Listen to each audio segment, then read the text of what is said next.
আসসালামু আলাইকুম ওরহমতুল্লাহি ওবারাকাতুহ। সম্মানিত দর্শক শ্রোতা, আমি হাবিবুল্লাহ তাওহিদি। আশা করছি আল্লাহর অশেষ রহমতে আপনারা সকলেই ভালো আছেন। আলহামদুলিল্লাহ। আল্লাহর কাছে আমাদের আছে অনেক চাওয়া পাওয়া। যত চাওয়া পাওয়া সব তো আল্লাহর কাছেই। আর এমন কোনো চাওয়া নেই যেটা আল্লাহ পূর্ণ করতে পারেন না। তার কাছে বিয়াদিকাল খৈর, তিনি সমস্ত কল্যাণের একমাত্র একচ্ছত্র মালিক। সুবহানাল্লাহ।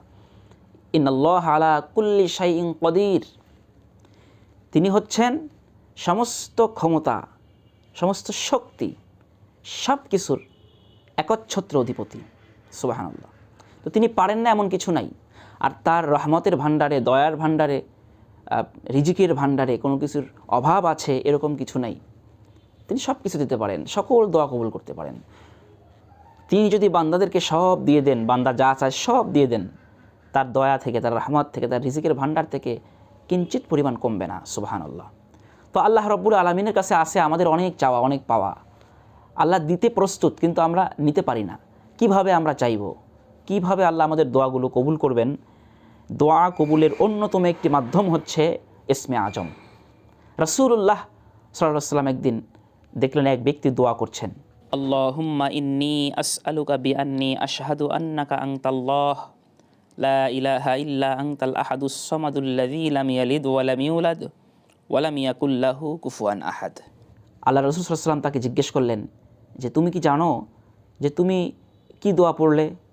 আল্লাহ রাসূল বললেন, তুমি যে দোয়া পড়েছো এটা হলো ইসমে আজম। যে দোয়ার মাধ্যমে যদি আল্লাহর কাছে কিছু চায় তবে আল্লাহ রব্বুল আলামিন তাকে তা দান করে দেয়। সুবহানাল্লাহ। যার মাধ্যমে আল্লাহর কাছে দোয়া করলে আল্লাহ তা কবুল করে নেয়। সুবহানাল্লাহ। দোয়াটি আমি আবার বলছি, আল্লাহুম্মা ইন্নী আসআলুকা বিআন্নী আশহাদু আন্নাকা আনতাল্লাহ লা ইলাহা ইল্লা আনতাল আহাদুস সামাদ আল্লাযী লাম ইয়ালিদ ওয়া লাম ইউলাদ ওয়া লাম ইয়াকুল লাহু কুফুয়ান আহাদ।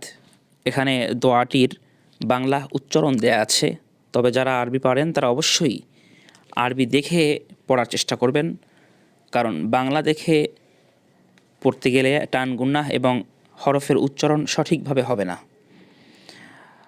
উচ্চারণের পাশাপাশি অর্থ দেয়া আছে, আপনারা অর্থ বুঝে পড়ার চেষ্টা করবেন, তাহলে আপনি যে আল্লাহর কাছে কি দোয়া করছেন এটা বুঝে বুঝে আপনি আল্লাহর কাছে বলতে পারছেন। তাই আসুন, আল্লাহ তাআলা আমাদেরকে আমাদের সকল চাওয়া পাওয়া, আমাদের দোয়া আল্লাহ কবুল করুক।